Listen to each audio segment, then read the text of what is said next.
And this is the Mrs. R Relevant Daily Draft Podcast. We are doing summer scouting. This is being recorded on May 3rd. Anthony's going through 5 positions that has players that he likes. The last position is corner. So what corners have you watched that you've liked? Yeah, so we'll start at the top again. Right now, for me, corner one, and it's very close with the next guy I'll mention, but it is Jermod McCoy from Tennessee. He's 6 foot, 190. I think he is just like the ideal. He's just the ideal corner that can just cover a zone. I had a brain fart. He is the ideal zone cover corner. His ability to read and close on receivers, follow the quarterback's eyes and make a play is just fantastic. Best in the class, I'd say. And he plays the ball really well. He's got really good speed on the outside. You will, if you watch his game against Ohio State, you will see Jeremiah Smith burn him. But also remember, that's Jeremiah Smith, and Jeremiah Smith beats pretty much every corner he faces. So I wouldn't, hold that against him too much. But, I think right now Jermod McCoy is the best in my CB1 right now. But it's very close with my CB2, who is DJ McKinney from Colorado. He's 6'2", 190 pounds. If you're into athletic corners, DJ McKinney is number one. He is number one. He is so freakishly athletic. You will see it as soon as I turned on the first game, you can just tell that he was, other than Travis Hunter, one of the best athletes on the field. I think he does a really good job at sinking and turning his hips really well. Stays tight in man coverage. Also just finds himself in position to make plays. So DJ McKinney is a guy I'd get excited about. And like I said, we just saw what Deion did with Travis Hunter as a corner this year. I think we could see, maybe not that level, not a Heisman, but certainly that kind of productivity at the cornerback position. I think another one that I would be, another one that I think could find himself in the first round is Avion Terrell from Clemson. He is the younger brother of AJ Terrell. Smaller than the guys I've mentioned. He's only 5'11", and like 180 pounds. But he's another one that does a really good job with lowering his hips, being fluid. He's able to mirror really well in man coverage. You can tell he's fast too. He has some bad penalties. Watch the Pittsburgh game. You'll see he gets grabby and just, it doesn't look great. But Avion Terrell is a guy to watch for sure. Another guy that I've already seen getting first round hype.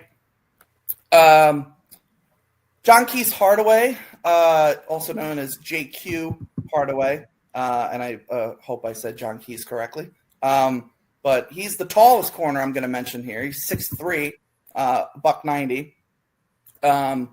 He is, I think he uses his size really well. Again, the 6'3" frame.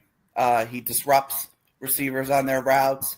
I think he does a really good job of, keeping plays in front of him and not really getting, burned and beaten over the top a ton.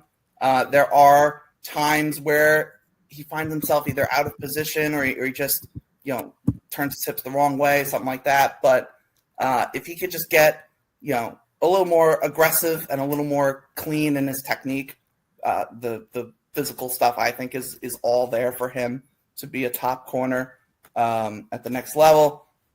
And then I'll mention one. This is another guy that I think the general draft community will be higher on than I am and will be. but it's Jair Hill from Michigan.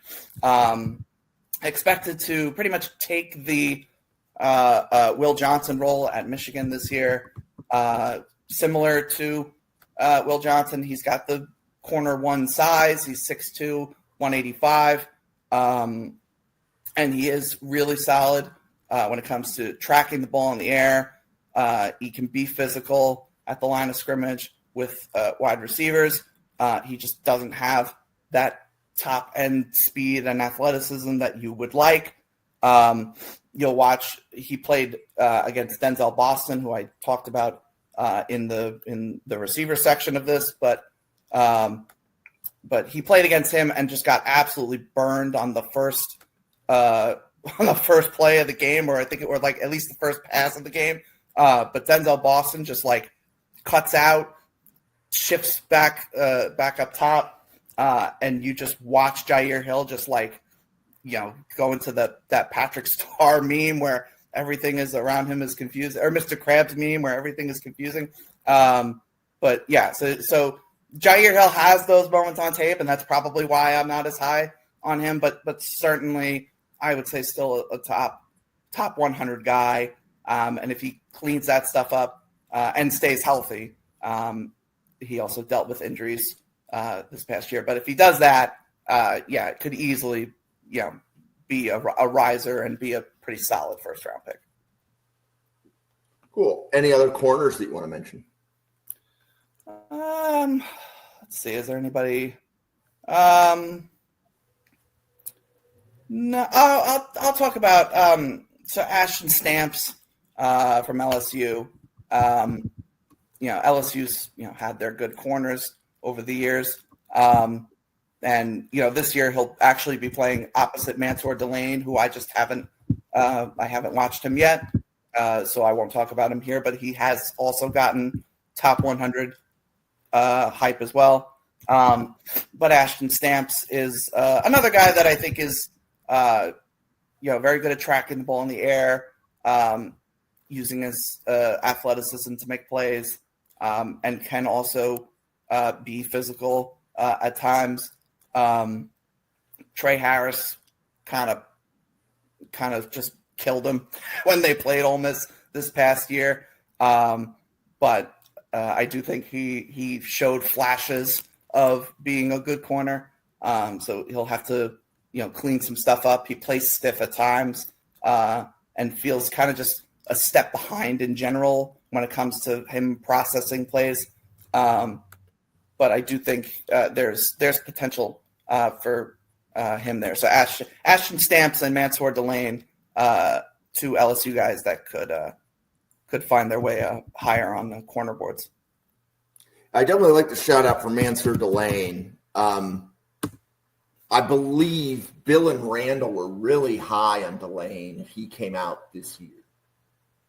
Yeah, I remember. I just never watched him because he obviously didn't declare, and then it was him and Dorian Strong at Virginia Tech. So I had only watched Strong because he was in the draft and Delane wasn't. But yeah, I've seen the hype for Mansour Delane. People are excited about him.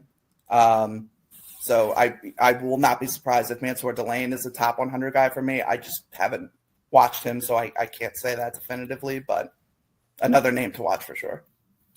Yeah, and a couple of things I'd like to point out with summer scouting. So at Draft Professors, we're not trying to, say these are the top 10. If you want the top 10 corners, go watch another podcast. That's not what we're doing. We're saying these are guys that we're keeping our eye on. We'll have a consensus board at the end of the summer with the different players that people have watched. But what's most important is these are players to keep our eye on because they still have a full season of college football to change their evaluation. So this is all about us knowing what players should all of us be looking at, which players are we going to do scouting reports on. Anthony, any other player at corner, safety, running back, wide receiver, offensive tackle that you want to mention? Is there anybody else? No, I think that pretty much covered it. And obviously, again, too, like I'm only 50 something players deep. So I certainly guys that I haven't watched yet that I'm sure will, easily crack my top 100. Probably will crack my top 50.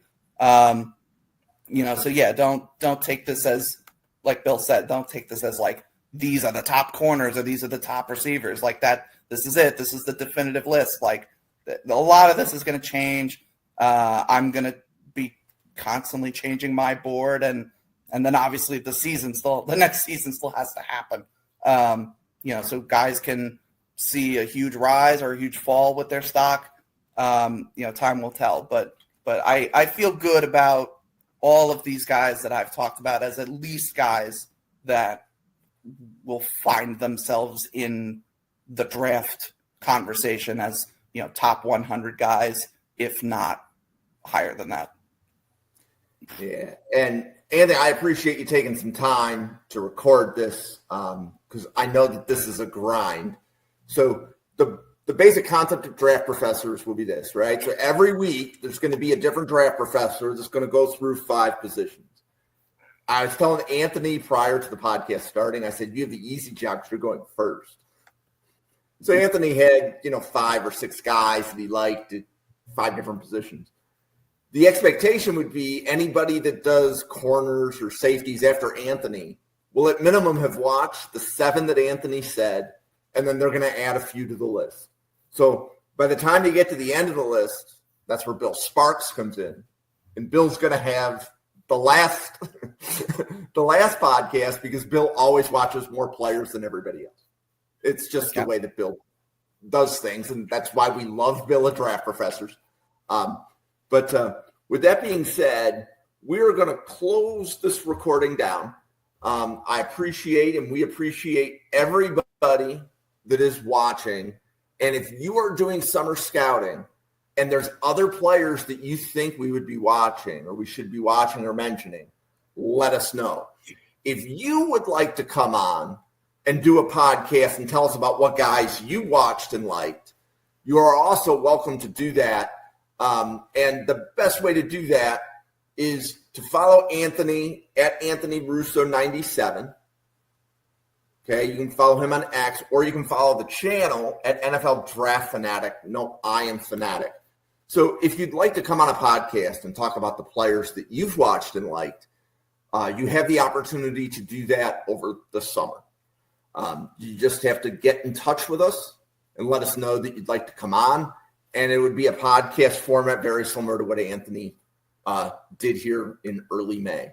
So, Anthony, anything else you'd like to tell the audience about where they can find your content or other things that you do in the draft community?